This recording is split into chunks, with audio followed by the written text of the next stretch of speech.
Bueno, alborada para Rosalía de Castro, manifesto. Vaite noite, vai fuxindo.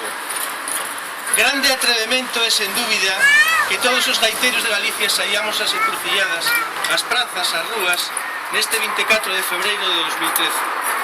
Grande atrevemento é dar unha alborada para dicir a todos que naceu Rosalía de Castro. Pero somos atrevidos, porque aquel 24 de febreiro de 1837, canda ela, nacemos todos os galegos, mesmo os que aínda han de nacer. Atrevémonos porque hai 150 anos Rosalía publica Cantares Gallegos e anuncia e construe a Galicia contemporánea.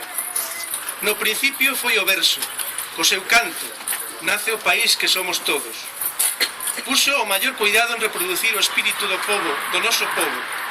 Velaí o mesmo espírito que aniña nos punteiros de todas as aves. Somos atrevidos, queremos 1.000, 100.000 gaiteiros máis para Galicia, e guiados por aqueles cantares, queremos tocar unha alborada de gloria. Que todos saiban que hoxe a gaita galega non chora, que canta. Vente Aurora, vente Abril. É unha iniciativa da Asociación de Gaiteiros Galegos, a Fundación Rosalía de Castro, a Real Academia Galega e a Universidade de Vigo.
Presta que